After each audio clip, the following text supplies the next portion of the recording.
coleslaw for the pulled pork sandwich.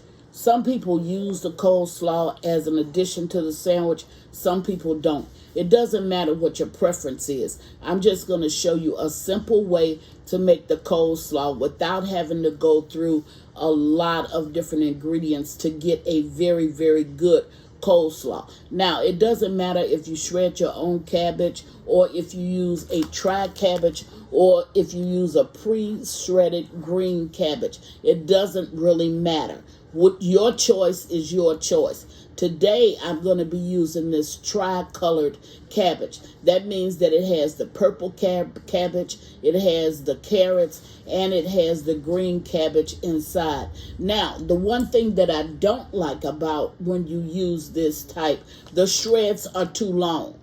So what I'm going to do is to go away and I'm going to finely chop up my shreds of cabbage so I don't have it just lengthy type cabbage slices and have it protruding all over my sandwich. So all you're going to need is 2 ingredients. You're going to need whichever coleslaw you decide to use, whether you're going to shred it or you're going to buy it pre-shredded. You're going to need that, and you're going to need, this is the best coleslaw sauce that's out here. So make sure that you get the name. Those are the only 2 ingredients that you're going to need to make this delicious coleslaw that's going to go on top of your shredded pork sandwich. Now, you can buy it this way. This is with the apple cider vinegar in it, and you see it has the green. Or you can buy it this way. This is with the regular vinegar in it. But I didn't have any more of this left, and this is the one I normally use. So I'm just going to take this and put what I need in here, and then I'm going to add this also in order to make sure that I have enough. So I'm going to go away and get the cabbage all shredded up. And the cabbage, when they cut it, is lengthy. So what I want to do is to make my pieces just a little bit shorter. So I'm going to go away and I'm just going to chop it down just a little bit more. And then I'll bring you back, show you how to put this together. It's better to do this when you first decide that you're going to make this pulled pork. If you do it at the beginning, like before you actually cook your pork shoulder for your pulled pork, if you do it then, it would have a chance to marinate in the sauce before you get ready to put it on the sandwich, and that's going to make it very good. Now, you don't have to add anything to this. No sugar, no whatever spices you were going to use. All you need is the cabbage and you need the sauce. So I'm going to get that done and I'll be right back and show you what it looks like. Okay, I just wanted to come back real quick and show you something.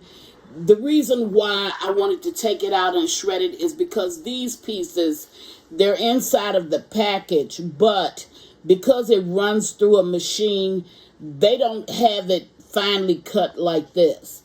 So you want to finely cut that yourself. So when it comes like this, this is not good for when you're making coleslaw because the pieces are too big and you get a different taste from this to this. This is the way you want it. This is the way some of your shreds may be. And the only thing you have to do is just take your knife and just chop up that to make it look like this, okay? And then this is what you want. And then you want to add that to whatever container you're going to use for your coleslaw. Just want to show you that. I'll be right back and mix it. Okay, this was the little bit that I had in that open jar. And then this is from the new jar. Now this one is apple cider and the first one was regular vinegar as they used as the base. It's not going to really make that no difference. I'm just getting a bit twist of both of them. And you really a twist of both flavors. And you really don't need to add anything else. I mean, nothing else. This will be perfect every time. And a lot of times we want everything to be homemade. Some things that are homemade are not good. Just like some things in the store are not good. But you can find a very good brand that's in the store. If you find something that's going to cause you to get a little more personal time to yourself, because you don't have to stand there and make it. And if you know that you're going to get perfection in whatever it is that you like that's a store brand, why not use it? If you want some extra mayo on your sandwich, go ahead and put it on your bun.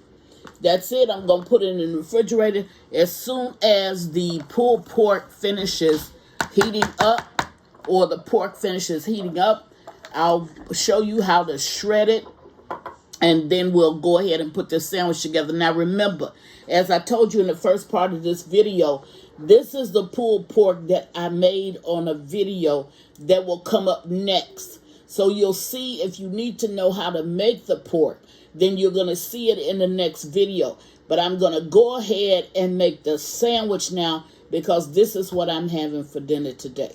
So I'll be right back. And I'm getting ready to actually show you the process of pulling this pork apart. And that's all it is, pulled pork. You're just pulling the pork apart. So, and there's a technique to doing that that's going to be relatively easy. Now, my barbecue sauce of choice is always going to be Baby Ray. I really like Open Pit, but here in Virginia, I see that that's not popular. So my next choice would be Baby Ray.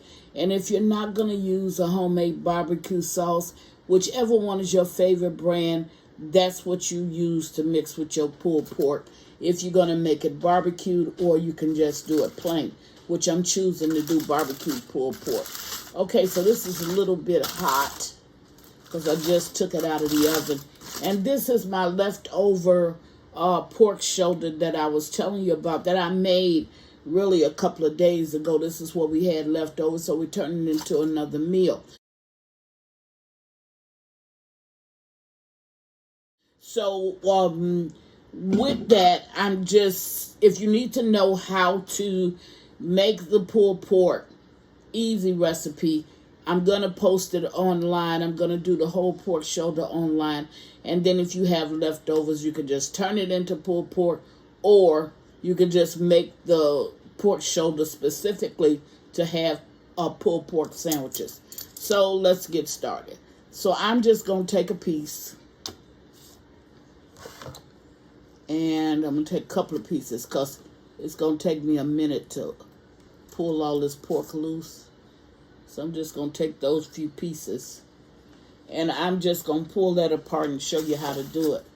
I'm going to sit this over here. A little bit hot. Won't kill you, but it's hot.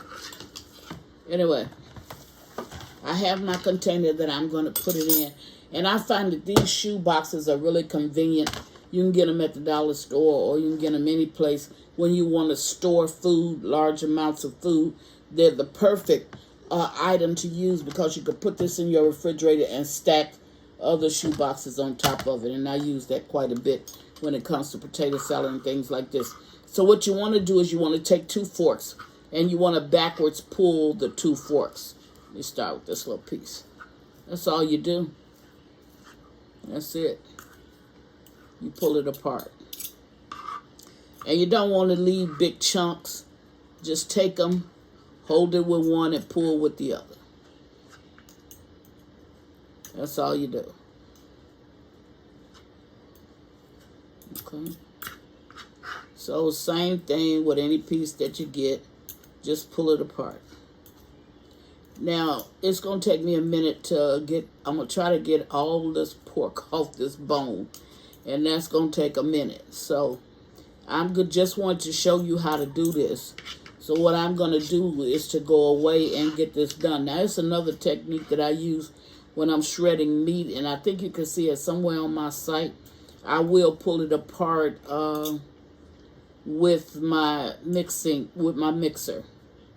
I just put in the tool, the mixing blade, and then just start it up, and it's good at pulling meat apart as well. So, and I may show you that technique as well. So I may pull it apart. When you get to a gristle, just bypass that gristle and just continue to pull it apart. All right, so that's what I wanted to show you. When I get to the part where I add the barbecue sauce, I'll bring you back and let you see that. And of course, to stop this from sliding, you should put a wet towel up underneath it. And then your cutting board won't slide. I didn't think about it, so I'll do that later. But that's just for you. Hindsight is always 20/20. Okay, I'll bring you back when I get all this pork all pulled a little apart and off this bone. I'll be back. Okay, now I'm back and I pulled all of the pork off of the pork shoulder bone. So I just want to show you, this is how much pork I actually got from that bone, and here is the bone. Now I'm not finished with this bone yet, even though this bone is clean. Now I can take this bone and I can make some pork broth with it that I can use in other dishes, especially over rice. Instead of using rice, if you use a different flavor like, beef, broth, or you use chicken broth, or you use pork broth, you're going to get that type rice. So pork broth rice, beef rice, or chicken flavored rice. All of those are going to be a different flavor. So all you have to do in order to do that, you can take this bone, and you can just boil it for a while, at least a couple of hours, and you can get that flavor from it. Or you can throw some carrots, some celery, and some onion over in, and throw this bone over in a pot, and you can get you some good pork broth. And you don't have to use it that day. You can take it and freeze it, and you can use it up to 6 months later. So don't be so quick to throw those bones out, because your best broth is going to be coming from that bone. Okay, so that's just a little additive. Now that I have this and I've already pulled it apart, I'm going to take this one step further, and what I'm going to do is I'm going to show you how to do it if you were using a mixer. So I'm just going to put some over in, I think my bowl is too small for as much as I'm trying to use. So I have that in, and I want you to see this part. And the only thing you have to do is take your mixer with the beaters on it, and then just go ahead and you mix it.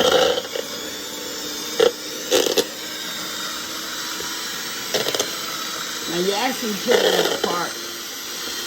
Now the only thing about doing it this way, you get a lot of loose fillings. So you don't want to fill your bowl that full. Okay? And I just wanted to show you how that's actually done. See how it's shredded down, and it's on the beaters.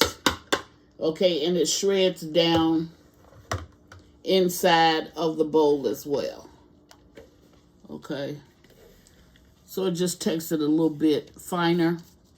Just wanted to show you how that's done, but I'm going to go ahead, and I think that I've got enough on it, so I'm going to go ahead and put it into this container. I'll get a little bit of these shreds. I don't know what is it with me and throwing away food. I try not to do that because food is too expensive. And if you can take one cut of meat and you can turn it into 2-3 different meals, why not do it? We had the pork shoulder one day. Now we're having the barbecued pulled pork the next day. And we still could have chop suey. If we didn't shred it all the way down and we just left some cubed, I still could make chop suey, which is another dish I could have made with the pork that I had if I had cubed it as opposed to just shredding it. Okay, but I didn't have any left. This is going to be more than enough for my family. So it's at this point that you want to take and put your favorite sauce, and like I said, you can make it or you can get it, and that's all you need. If you got a good sauce, then that's going to be all you need. You're not going to need, say, to add sugar or add mustard. Can you do that? Yeah, you can do it, but you don't need to do it. Okay, so we have the barbecue sauce of choice in there, and I'm going to let this sit a few minutes before I actually make up a sandwich. I am going to make up a sandwich in front of you. Here in Virginia, they do it differently. You know, I'm from Chicago. They do it differently because with our pulled pork in Chicago, we just add pulled pork. we didn't have anything added to it, and that was fine. But here in Virginia, when you get a pulled pork sandwich from any of these establishments, they put coleslaw on it. So when in Rome, I guess you do what the Romans do. So I'll just go ahead and do it the same way. So I'm going to add some more barbecue sauce to this. And what I'm going to do is I'm going to allow this to sit for a little while before I assemble the sandwich. And I just want to let this barbecue sauce kind of flavor up this meat, because right now I'm just adding it. So I want to get like a good taste of the pulled pork sandwich.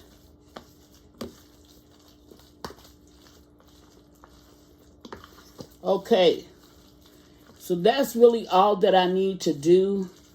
And so you can get a good look down over it. And I'm going to tilt this a little bit so you can see what I've actually done. Now, if I need to add a little bit more, I'll just do that off camera. And that's the same way you can do it. You need to add a little bit more sauce, just go ahead and do it. But you don't want it too soupy. You want it thick enough where it'll stick to your bun, but you don't want it too soupy. So there it is, our barbecued pulled pork. I'm going to let it sit for about 30 minutes before I actually serve it, and I'll bring you back and put the sandwich together in front of you. Be right back. All right, so I'm back, and so I'm going to go ahead and assemble this sandwich. Now, if you wanted to put like a layer of mayo on here, by all means do it.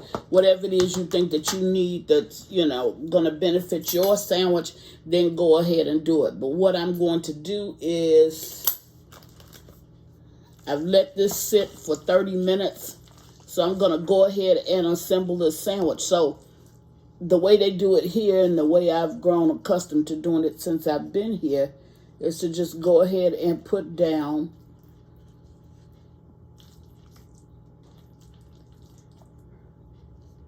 the barbecued pork. And once you get that down, here's my coleslaw that has been marinating in the refrigerator. We're going to go ahead and put a layer of that down on it.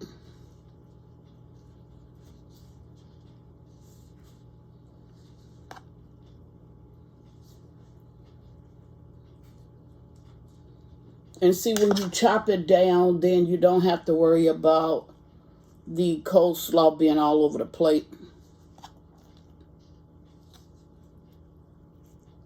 Okay. So we've done that. And then just to clean up my plate just a little bit. All right. Okay. And then what we're going to do is we're going to add something else to this just so it'll be a regular meal. Put some chips down on it. And that's dinner. That's dinner. It's a wrap. Okay?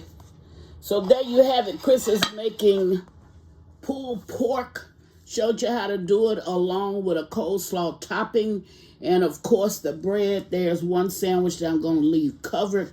There's the other one that I'm going to just go ahead and open it. And I put some potato chips with that. You can put French fries, whatever you want. You can put corn on the cob, anything that you want with it. But that's a meal that was made out of a meal. And we didn't have to spend any money on that one because we already had that meal that was done. I'm going to post a picture of, I'm going to post a full video of how to make the pork shoulder. But that's a cheap cut of meat. But, you know, if you know how to do it, just go ahead and do it your way. You can even make it and turn it into a second meal, or you can have that pork shoulder for a first meal. But that's what Chris has for you today. She's making barbecued pulled pork sandwiches, serving it with some potato chips, and got it on a bun with some coleslaw. And as always, thank you for watching. Chris cooked for you too. Bye.